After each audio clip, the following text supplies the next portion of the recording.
Welcome, everyone, into this week's book overview. Today, we're diving into something really fascinating. Leadership, based on, well, how our brains actually work.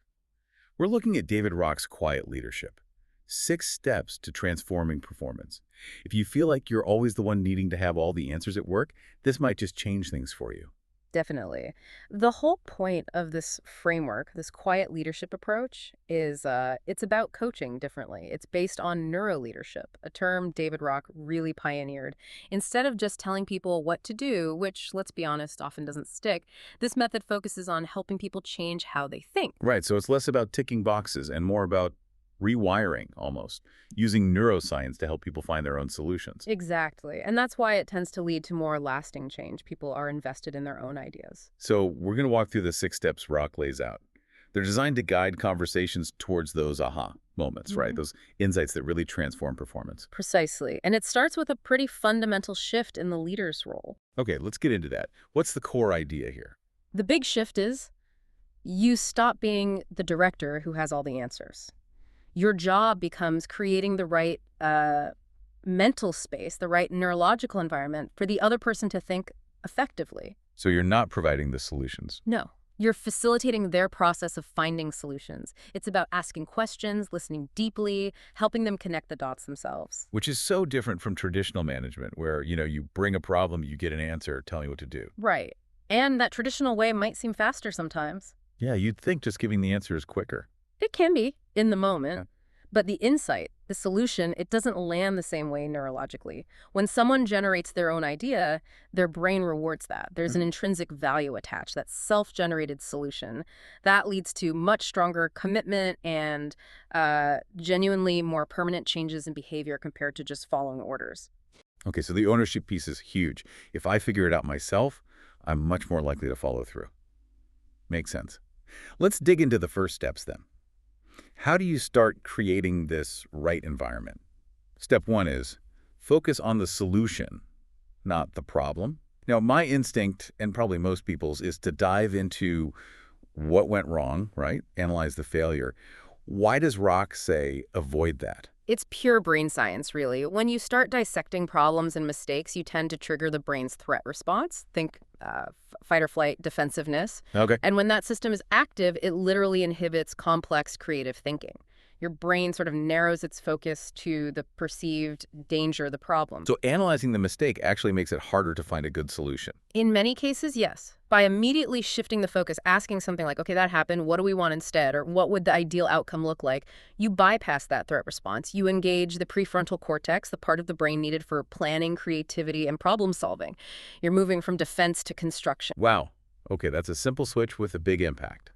So avoid the why it broke discussion initially. Focus on what we want. Then what? That leads to step 2. Step 2 is ask great questions. Once you've set that forward-looking stage, the right questions are crucial to help the person explore their own thinking. And great questions here have specific criteria, don't they? Not just any question. Exactly. They need to be concise, open-ended, so no simple yes or no answers.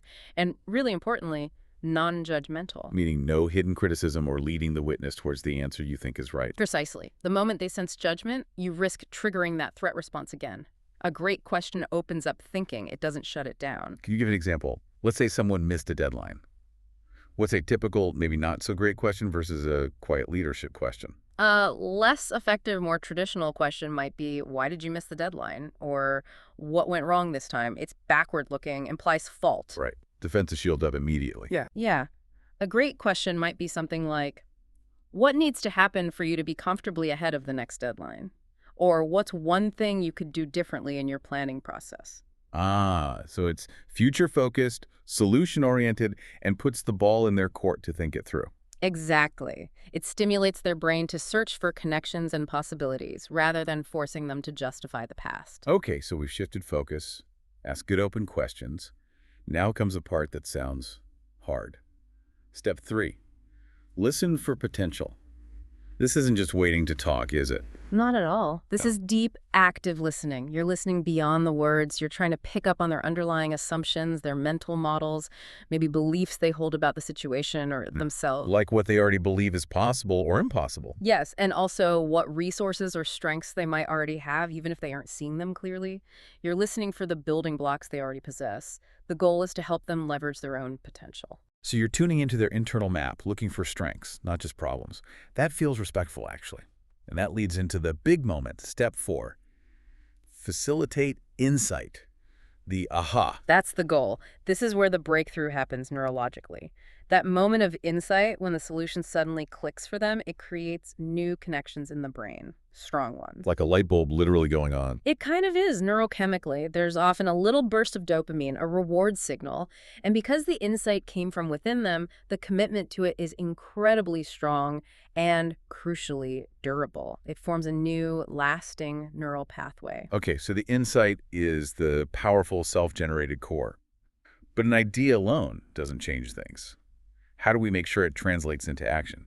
Step 5 must be about that. Step 5 is inspire action. And the key here is maintaining that sense of ownership. The action plan needs to come from the coachee, building directly on their insight. And there are rules for this action plan too, right? It can't just be, I'll try harder. No, absolutely not. It needs to be concrete. What exactly will they do? It needs to be self-generated, as we said. Specific when, where, how, and importantly, manageable. Small steps often work best. Why manageable?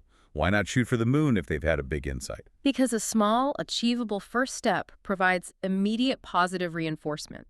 It proves the insight is workable, builds momentum, and strengthens that new neural pathway. A huge, daunting task can actually shut down action. So instead of I'll become a better presenter, it's more like, okay, my first step is I will outline the intro to my next presentation by tomorrow afternoon. Exactly, that kind of specific, achievable step. It keeps the momentum going from the inside. Right. Insight, then a concrete, self-chosen, manageable step. But we all know initial enthusiasm can fade. How do you make sure the change sticks? That must be the final step. Step 6, follow up for accountability. This is critical for locking in the change, for making those new neural pathways the default. But accountability can sound scary, like you're checking up on them to catch them failing. And that's exactly what it shouldn't be. If the follow-up feels punitive or judgmental, you guessed it. Threat response again. Undoes all the good work. Precisely. The follow-up needs to be simple, consistent, and totally supportive. It's not, did you do it, yes or no? It's more like, how did that first step go? What did you learn? What adjustments might be helpful moving forward? So it's a learning conversation, not an inspection, focused on reinforcing the new behavior, tweaking as needed. Yes. It keeps the focus on progress and learning, solidifying the change without triggering defensiveness. That supportive consistency is what makes the new pathways strong over time. Looking back at all 6 steps then, focus on solutions, ask great questions, listen deeply, facilitate insight, inspire concrete action, and follow up supportively. It really paints a picture of a completely different kind of leadership conversation. It really does. It's moving away from being the expert with the answers towards being the facilitator of thinking, creating that space where people can have their own breakthroughs. Leading to change that's actually generated from within, which is why it tends to be more permanent. Exactly.